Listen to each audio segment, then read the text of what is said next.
Hello guys, maths वाला magic में आपका स्वागत है। हम लोग क्लास 10th जैकबोर्ड का मॉडल सेट करेंगे और उसके साथ साथ में 10 सेट साइंस का करवाएंगे, 10 सेट मैथ का इसी तरह आगे कंटिन्यू रहेगा। 10-10 सेट सब करवाएंगे। अभी साइंस का चल रहा है तो सबसे पहला सेट देखते हैं। पहला सेट में दिया है कि क्वेश्चन में दिया है पहला सेट में कि हम लोग देखेंगे अभी कि निम्न पहला सेट में है कि समतल दर्पण की फोकस दूरी क्या होती है। तो समतल दर्पण की फोकस दूरी क्या होती है? फोकस दूरी डिस्टेंस पूछा है, फोकस दूरी उसका, तो फोकस दूरी क्या होगा? अनंत होगा। क्या होगा? अनंत होगा।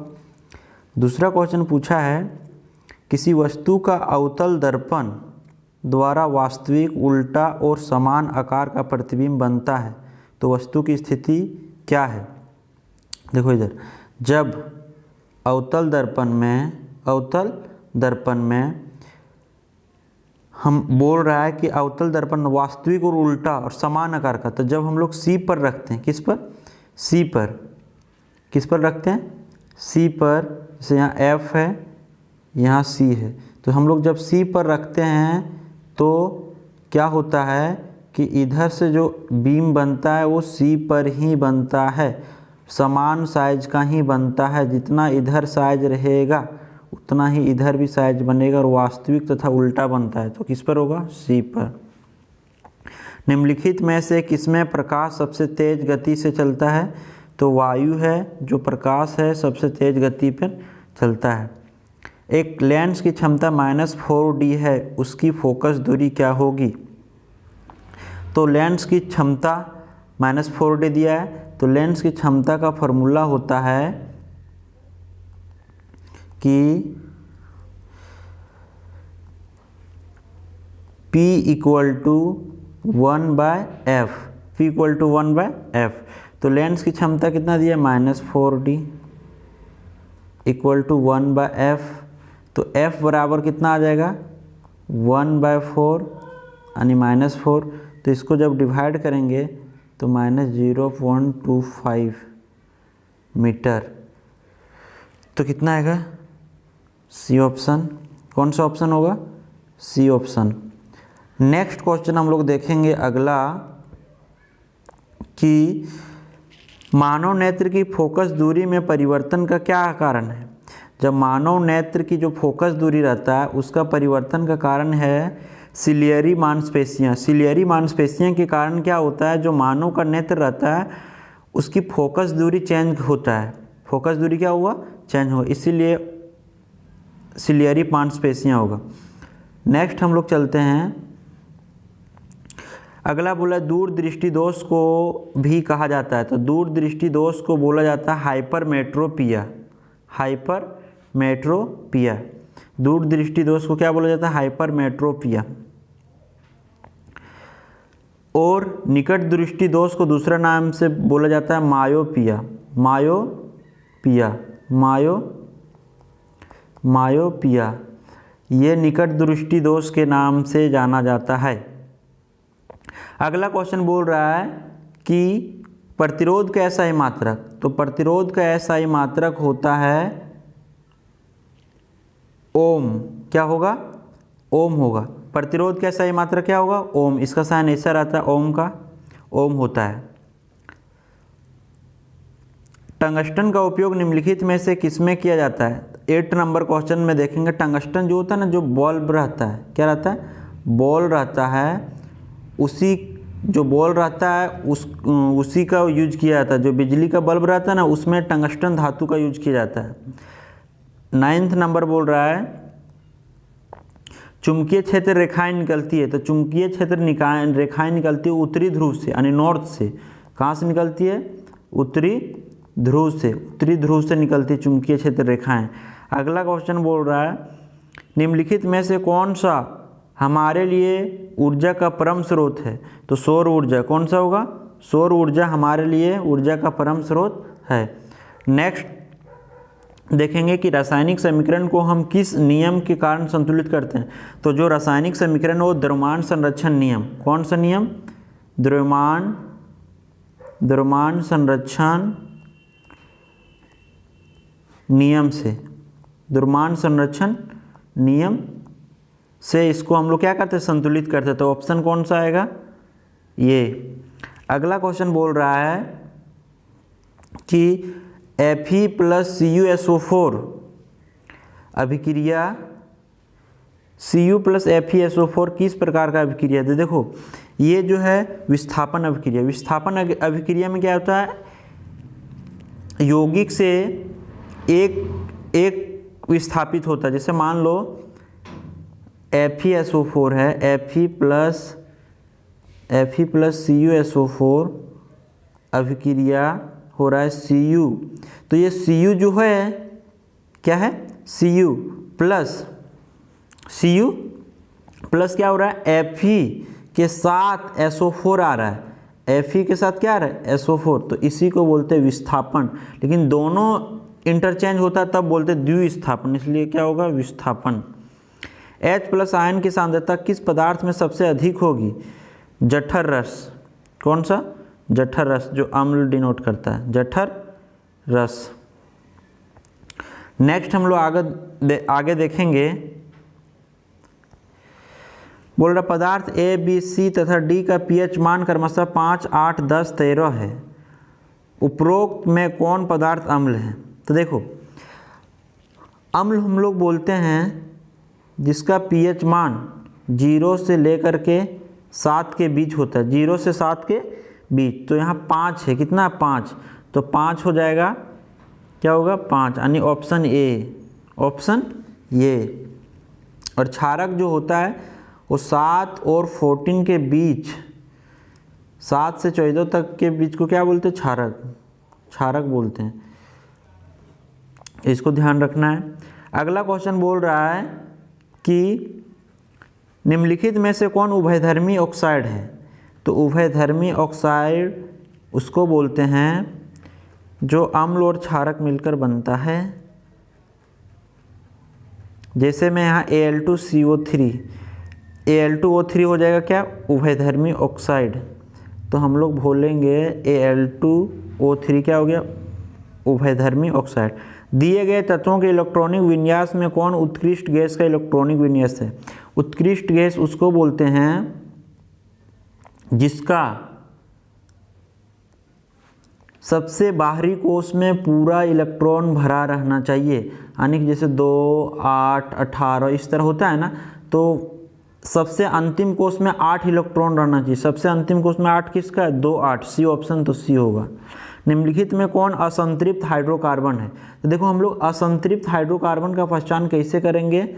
सबसे पहले हम लोग को देखना है, देखना कैसे है कि हम लोग जो असंतृप्त हाइड्रोकार्बन को देखेंगे, सबसे पहले देखने का ये है कि असंतृप्त में 2 प्रकार होता है। एक होता है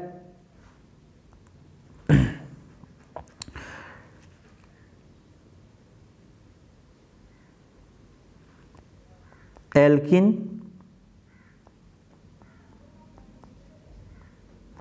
एक होता है एल्काइन। क्या होता है? एल्काइन। एल्किन का फॉर्मूला होता है CnH2n और इसका होता है CnH2n-2। तो हमको चेक करना पड़ेगा कि यदि C2 रखेंगे, क्या रखेंगे? C2, तो 2 रखेंगे, यदि यहाँ 2 रहें तो C2, 2 2 2 जा 4, H4, जो कि H4 कहीं नहीं है। C2H4 है क्या? नहीं। यदि इसमें रखेंगे तो यहाँ आएगा C2H2 × 2, मतलब 4 4 में 2 2 H2। तो C2H2 कौन सा ऑप्शन में आएगा? सी ऑप्शन में। इसीलिए ऑप्शन कौन सा हो जाएगा? सी। कौन सा ऑप्शन होगा? C option. नेक्स्ट क्वेश्चन हम लोग देखेंगे, HCHO में कौन प्रक्रियात्मक समूह है? देखो HCHO, तो HCHO जो है ये एल्डिहाइड का है। किसका है? एल्डिहाइड का। लेकिन ये CO है कीटोन का, किसका? कीटोन का। लेकिन ये COOH है कार्बोक्सिलिक एसिड का, किसका? कार्बोक्सिलिक एसिड का, कार्बोक्सिलिक एसिड का यानी कार्बोक्सिलिक अम्ल का। लेकिन OH है किसका? एल्कोहल का। एल्कोहल का किसका है? एल्कोहल का। तो हम लोग आज रखना है HCHO। तो HCHO किसका होगा? एल्डिहाइड। एल्डिहाइड कहाँ है? Aldehyde option C, option C. Alcohol का क्या होगा? तो देखो एल्कोहल का ये हो जाएगा। कीटोन का क्या होगा? कीटोन का ये हो जाएगा। कार्बोक्सिलिक अम्ल का क्या होगा? कार्बोक्सिलिक अम्ल का ये हो जाएगा। तो ये याद रखना, ये बहुत इंपॉर्टेंट क्वेश्चन है, इसलिए इसको क्या करना? याद रखना है। नेक्स्ट क्वेश्चन हम लोग देखेंगे 20 नंबर। दिए गए तत्वों में कौन तत्व में संयोजी इलेक्ट्रॉन की संख्या लिथियम के बराबर होगी? देखो सबसे पहले लिथियम का परमाणु संख्या 3 होता है। लिथियम का परमाणु संख्या कितना होता है? 3।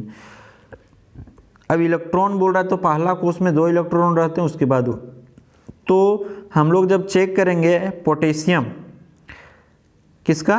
पोटेशियम का। तो पोटेशियम का होता है 19, इसको K से डिनोट करते हैं। और इसका कितना? तो 19। इसको जब रखेंगे पहला में 2, 8, 2, 8, फिर कितना रखेंगे? 8, फिर कितना रखेंगे? 1। तो बाहरी कोष में दोनों का इलेक्ट्रॉन सेम है, इसीलिए कौन सा होगा? पोटेशियम। क्या होगा? पोटेशियम। नेक्स्ट क्वेश्चन हम लोग देखेंगे कि अमीबा में किस प्रकार का पोषण होता है? तो अमीबा में जो पोषण होता है प्राणी समभोजी पोषण। कौन सा पोषण होगा?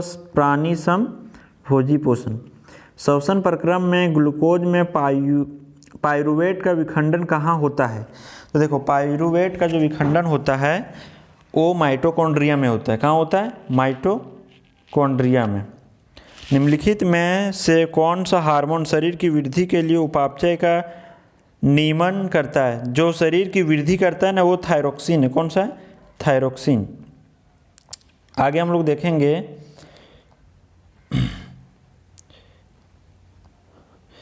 बोल रहा मानव में सभी अनैच्छिक क्रियाएं का नियंत्रण कहाँ से होता है? तो मानव में जो मेडुला रहता है, मेडुला ओब्लंगाटा जिसको बोलते हैं, मेडुला ओब्लंगाटा, ये क्या करता है? पूरा अनैच्छिक क्रियाओं का क्या करता है? कंट्रोल करके रखता है, नियंत्रण करता है। अगला देखेंगे दिए गए चित्र किस प्रकार के जनन को प्रदर्शित करता है? तो जो चित्र दिया है, फिगर दिया गया है, ये कौन सा जनन को प्रदर्शित करता है?